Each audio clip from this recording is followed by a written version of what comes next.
ಮಗಳೇ ಮಂಜು, ಬಂದೆ ಪಪ್ಪ. ಏನ್ರಿ ನೀವು ಲಕ್ಷಣವಾಗಿ ಮಂಜರಿ ಅಂತ ಪೂರ್ತಿ ಹೆಸರು ಕರೆಯೋದ್ ಬಿಟ್ಟು ಮಂಜು ಮಂಜು ಅಂತ ಕರ್ಕೊಂಡು ನೀವ್ ಹೀಗ್ ಮುದ್ ಮಾಡೋದಿಕ್ಕೆ ಹೆಣ್ಣು ಅನ್ನೋದನ್ನ ಮರ್ತು ನಯ ನಾಜುಕೆಲ್ಲ ಬಿಟ್ಟು ಒಳ್ಳೆ ಗಂಡು ಬೀರಿ ತರ ಆಡ್ತಿದ್ದಾಳೆ. ಪಪ್ಪ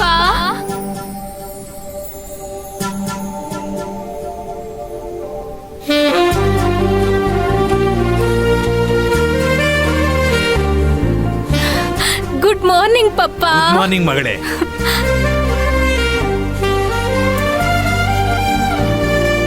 ಪಪ್ಪ, ಅಮ್ಮ ಏನಾದ್ರೂ ಹೇಳ್ಕೊಳ್ಳಿ, ನೀವ್ ಇವಾಗ ನನ್ನ ಹೇಗ್ ಕರಿತಿದ್ದೀರೋ ಹಾಗೆ ಕರಿಬೇಕು. ಎಸ್ ಮಗಳೇ, ಹಾಗೆ ಕರಿ. ಏಯ್ ಸರಿ ಸರಿ, ಮಂಗಳಾರತಿ ತಗೋ. ಏನೇ ಅದು ಒಂದ್ ಕೈಯಲ್ಲಿ ಆರತಿ ತಗೊಳ್ಳೋದು, ಸರಿಯಾಗಿ 2 ಕೈಯಲ್ಲಿ ತಗೋ. ನೋಡಿ ಪಪ್ಪ. ಲೇ, ಏನೇ ನಿಂದು ಬೆಳಬೆಳಗ್ಗೆ ನನ್ನ ಮಗಳನ್ನ ಗೋಳು ಇಕ್ಕತ್ತಾ ಇದ್ಯಾ? ಈಗಾಗ್ಲೇ ಕೊಬ್ಬು ದಿಮಾಕು ಜಾಸ್ತಿ ಇದೆ. ಪಪ್ಪ ಏನೇ ಪಪ್ಪ, ಇರೋದನ್ನೇ ಹೇಳ್ತಾ ಇರೋದು. ನೀವ್ ಇದೇ ತರ ಸದ್ರ ಕೊಡ್ತಾ ಇರಿ, ಇವಳು ಹೀಗೆ ಹೆಚ್ಕೋತಾಳೆ. ಅಂಥದ್ದೇನು ಆಗೋದಿಲ್ಲ.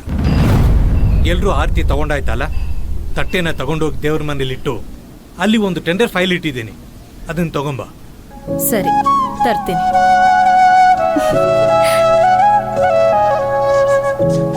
ನೋಡಿ ಪಪ್ಪ, ಅಮ್ಮ ಯಾವಾಗ್ಲೂ ಏನಾದ್ರೂ ನನ್ನ ಬಗ್ಗೆ ಹೇಳ್ತಾನೆ ಇರ್ತಾರೆ. ನೋಡು, ನೀನು ಅದ್ರ ಬಗ್ಗೆ ಏನು ತಲೆಗೆಡ್ಸ್ಕೋಬೇಡ. ನಿಮ್ಮ ಅಮ್ಮನ್ನ ಆಮೇಲೆ ವಿಚಾರಿಸ್ಕೊಳೋಣ. ತಗೊಳ್ಳಿ. ಎಸ್ ಮಗಳೇ, ನಾನೇನು ಹೊರಡ್ತೀನಿ. ಆಲ್ ದಿ ಬೆಸ್ಟ್ ಪಪ್ಪ.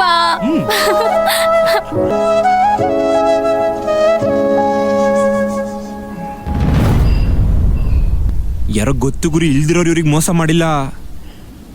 ಒಡ ಹುಟ್ಟಿರೋ ಸ್ವಂತ ತಮ್ಮನೇ ಇವ್ರಿಗೆ ಮೋಸ ಮಾಡಿದ್ದು.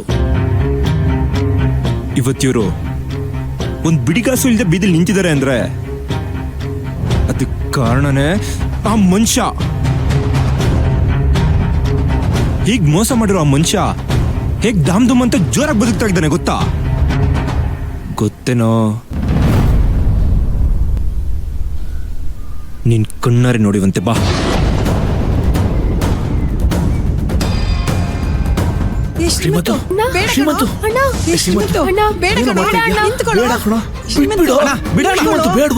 ನಿನಗೆ ಅಣ್ಣ ತಮ್ಮಂದಿರು ಹೇಗಿದ್ದಾರಂತ ನೆನಪಿಸ್ತೀನಿ. ಈಗ ನಾನು ಹೇಳಕೊಟ್ಟಿರೋದು ನಿನಗೆ ಗೊತ್ತಿಲ್ದಿರೋ ಕಥೆ ಏನಲ್ಲ, ಗೊತ್ತಿರೋ ಕಥೆನೇ. ಆದ್ರೆ ನೀನು ಅದನ್ನ ಮರ್ತಿರೋ ಕಥೆ, ಅದನ್ನ ನಾನು ನೆನಪಿಸ್ತೀನಿ. ನೋಡೋ, ಲೈಫಲ್ಲಿ ಏನ್ ಬೇಕಾದ್ರೂ ಮರ್ತ್ಬಿಡು, ಆದ್ರೆ ಜೊತೆಲಿ ಇದ್ಕೊಂಡು ಮೋಸ ಮಾಡಿದವ್ರನ್ನ ಮಾತ್ರ ಮರಿಬೇಡ. ಯಾರು ಯಾವ ತರ ಮೋಸ ಮಾಡ್ತಾರೆ ಅಂತ ನಾನು ನೆನಪಿಸ್ತೀನಿ. ಬಾ, ತೋರಿಸ್ತೀನಿ.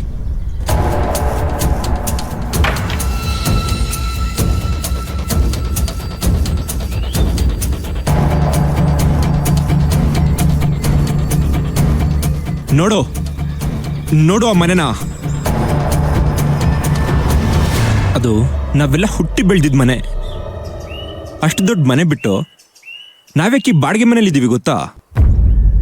ಅದಕ್ಕೆ ಕಾರಣನೇ ನಂಬಿಕೆ ದ್ರೋಹ.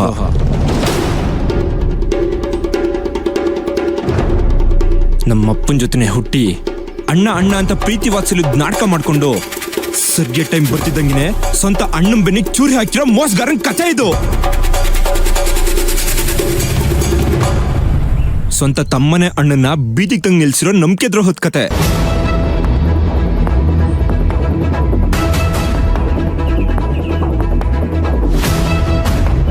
ಅಪ್ಪ, ಅಷ್ಟು ದೊಡ್ಡ ಮನೆನ ನಿನ್ ತಮ್ಮಂಗೆ ಎಷ್ಟು ರೂಪಾಯಿ ದಾರಿ ಎರ್ದ್ಕೊಟ್ಟೆ ಅಂತ ನೆನ್ಪಿದ್ಯಾ? ಬರೀ 2 ಲಕ್ಷ ರೂಪಾಯಿ ಅಲ್ಲ?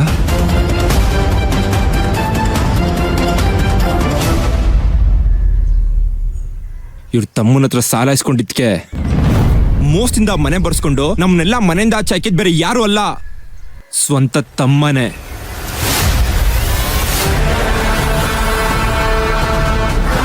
ತಮ್ಮ ಅಣ್ಣಂಗೆ ಹೇಗ್ ಮೋಸ ಮಾಡಕ್ ಸಾಧ್ಯ ಅಂತ ಕೇಳ್ತಿದ್ಯಲ್ಲ, ಆ ಮನುಷ್ಯ ನಮ್ಮ ಅಪ್ಪನ ಸ್ವಂತ ತಮ್ಮನೇ ತಾನೆ. ಅಂದ್ಮೇಲೆ ಅವನ್ ಯಾಕೆ ಮೋಸ ಮಾಡ್ದ ನಮಗೆ? ಅಂದ್ಮೇಲೆ ರಕ್ತ ಸಂಬಂಧಕ್ಕಿಂತ ಹಣನೇ ಮುಖ್ಯ ಅಂತ ಕನ್ಫರ್ಮ್ ಆಯ್ತು ತಾನೆ. ಅದಕ್ಕೆ ನನ್ನ ಪ್ರಕಾರ ಈ ಪ್ರೀತಿ ವಾತ್ಸಲ್ಯ ಅನ್ನೋದೆಲ್ಲ ಬರೀ ಸುಳ್ಳು, ಕೇವಲ ಒಂದು ಮುಖವಾಡ ಅಷ್ಟೇ. ಸೊ ನನ್ನ ಲೈಫಲ್ಲಿ ಈ ಸೆಂಟಿಮೆಂಟ್ಗೆಲ್ಲ ಜಾಗ ಇಲ್ಲ. Only settlement.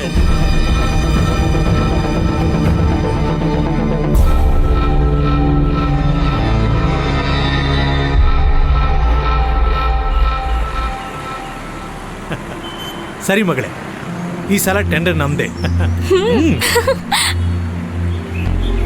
ಯೋಗ ಏನಕ್ಕ? ಅಲ್ಲಿ ನೋಡು.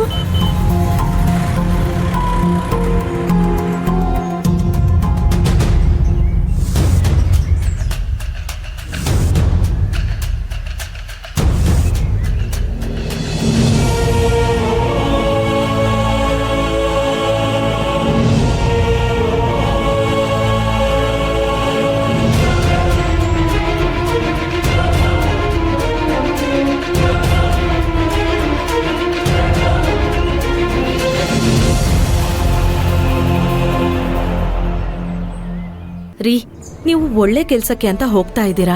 ಶ್ರೀಮಂತ್ ಏನೇ ಮಾತಾಡಿದ್ರು ನೀವು ಕೋಪ ಮಾಡ್ಕೋಬೇಡಿ. ಅವನೇನಾದ್ರೂ ಅಂದ್ರೆ ಈ ಕಿವಿಯಲ್ಲಿ ಕೇಳಿಸ್ಕೊಂಡು ಆ ಕಿವಿಯಲ್ಲಿ ಬಿಟ್ಬಿಡಿ. Once again all the best ಪಪ್ಪ. ಥ್ಯಾಂಕ್ ಯು ಮಗಳೇ. ನೀವು ಈ ಟೆಂಡರ್ನ ಗೆಲ್ಲೇಬೇಕು. ಈ ಪ್ರಪಂಚದಲ್ಲಿ ನಿಮ್ಮನ್ನ ಸೋಲ್ಸೋದಕ್ಕೆ ಯಾರಿಂದನೂ ಸಾಧ್ಯ ಇಲ್ಲ.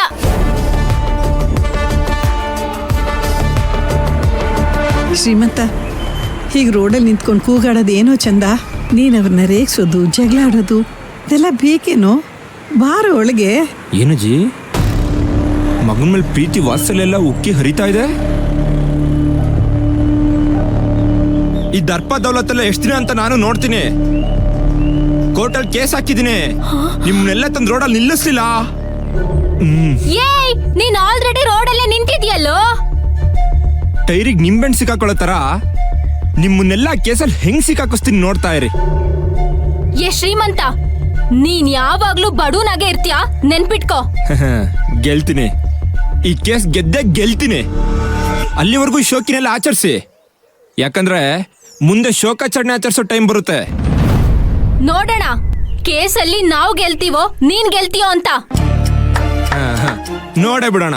ಏ ಮಂಜರಿ, ಎಷ್ಟು ಸಲ ಹೇಳಿದ್ದೀನಿ ಅಪ್ಪ ಹೊರಗಡೆ ಹೋಗೋವಾಗ ಕಿತಾಪತಿ ಮಾಡ್ಬೇಡ ಅಂತ. ಬಾಯಿ ಮುಚ್ಕೊಂಡು ಸುಮ್ಮನೆ ಇರು. ರೀ, ನೀವು ಹೊರಡಿ, ಟೈಮ್ ಆಯ್ತು. ಪಪ್ಪ ಬಾಯ್. ಪಪ್ಪ ಬಾಯ್ ಮಗಳೇ. ಬಾಯ್.